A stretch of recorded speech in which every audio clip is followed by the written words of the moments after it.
یہ لیکچر 12ویں جماعت کے لیے کچھ سوالات ہم نے قصیدے سے کیے. ہم نے قصیدہ کا جو سبق ہے آپ کے سیلبس میں، آج کچھ اور سوالات کریں گے.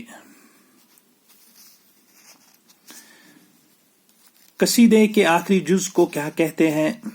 قصیدے کے آخری جز کو دعا کہتے ہیں، اور حسن طلب بھی، جس میں وہ شاعر اپنا مدعا بیان کرتا ہے، اس کو دعا کہتے ہیں. اور اس میں حسن طلب، وہ طلب اپنی کرتا ہے، مدعا جو اس کا ہے انعام پانے کا.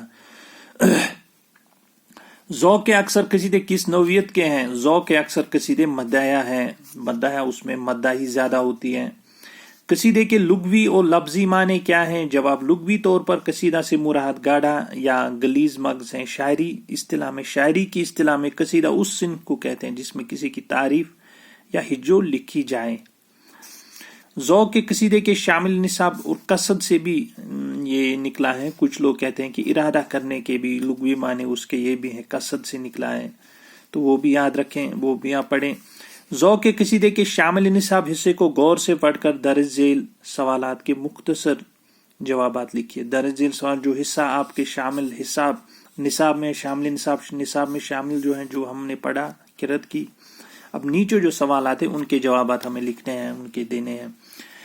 قصیدے کے ابتدا میں موسم کا جو نقشہ کھینچا گیا اس کو اپنے لفظوں میں لکھیے. جواب: قصیدے کے ابتدا میں بتایا گیا ہے کہ برسات کا موسم ہے، بجلی چمک رہی ہے، بارش برس رہی ہے. بارش اس زور سے برس رہی ہے کہ ہر نالا، ہر میدان اور ہر دریا پانی میں ڈوب گیا ہے. بارش کی کثرت سے اس قدر سردی اٹھی کہ اس کے اثر سے زمین بھی کافور جیسی بن گئی. سردی کا عالم ہے کہ عاشق اگر اپنے معشوق کے مہندی سے رنگے ہوئے ہاتھ اپنے ہاتھ میں لے لے تو اس کی مہندی کی سردی کا اثر اس کے جگر تک پہنچ سکتا ہے. تو یہاں پہ عشقیہ موضوعات تھوڑا بہت اور بہار کا بھی ذکر ہے.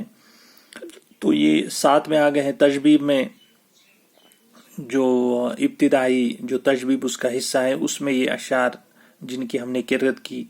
ہوا کے اثر سے مدرس بھی اس قدر لطف اندوز ہوا ہے کہ وہ مدرسے میں بھی ہوا ہی کے متعلق سبق پڑھانے لگا. تو یہ کیفیت ہے قصیدے کی. آپ دیکھ سکتے ہیں کہ کس طرح ذوق نے سما باندھا ہے بہار کا یا عشقیہ موضوعات کا، اور تشبیہات کس طرح دی ہیں.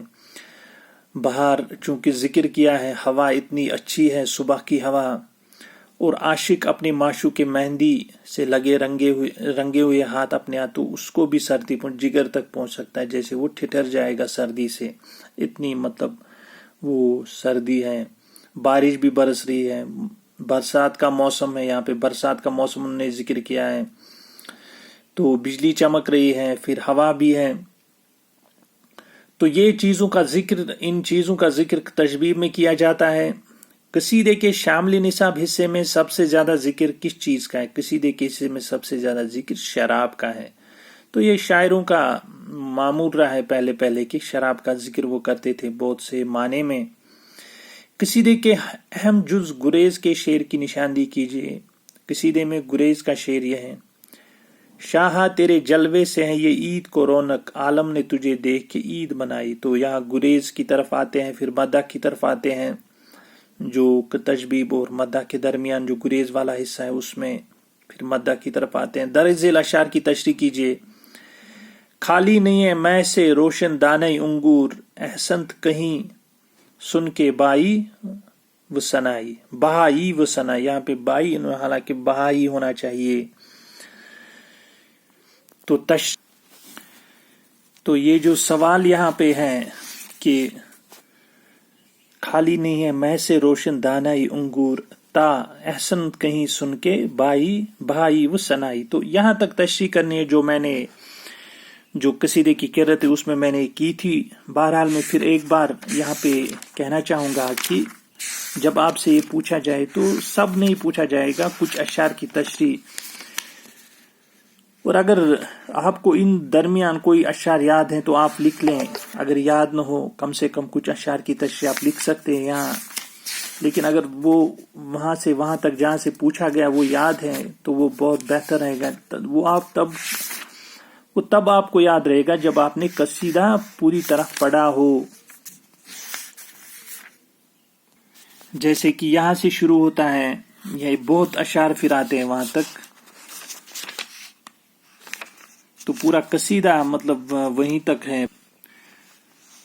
تو یہاں سے بیچ میں سے قصیدے کے اختتام تب آپ کو یہ اشعار جو آئے ہیں ان کی تشریح لکھنی ہے. تو آپ قصیدہ کا خلاصہ یا قصیدے کے جو کچھ تھیم یاد رکھیں تو آپ لکھ سکتے ہیں. وہ فی الحال یہاں سے لکھنا ہے: خالی نہیں میں سے رویش دانائی انگور، زاہد کا بھی ہر دانہ تصبیری آئی. تشریح: انگور کا دانہ تو بدنام ہے کہ اس سے شراب بنتی ہے، لیکن وہ زاہد یعنی شراب سے پرہیز کرنے والا جو تسبیح ہوئی پھرتا ہے، اس کی تسبیح کا ہر دانہ کیا اچھی چیز ہے.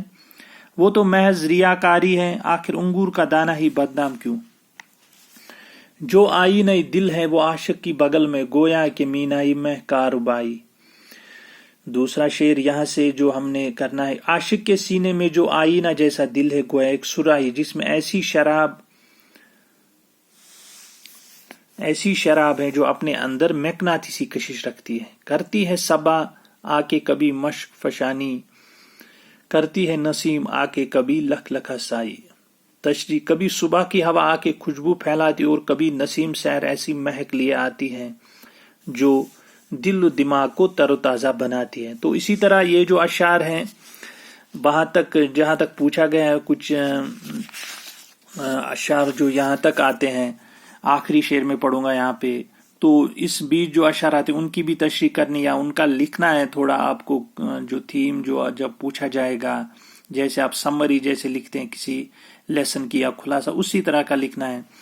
پڑھتا ہوں تیرے سامنے وہ مطلع موضوع، احسن کہیں سن کے بہائی و سنائی. تشریح: اے بادشاہ میں آپ کے سامنے ایک ایسا خوبصورت شعر پڑھتا ہوں کہ جس کو سن کر بہائی اور سنائی جیسے شاعر کہیں کہ کیا خوب کہا. تو یہاں تک آپ کو تشریح لکھنی یا خلاصہ ایک طرح کا ان اشعار کا پورا ایک ہی پیراگراف میں یا 2 پیراگراف میں آپ لکھیں. یہاں پہ اختتام کو پہنچے. ہم اس سبق کے اگلے لیکچر میں کسی دوسرے موضوع پہ آئیں گے.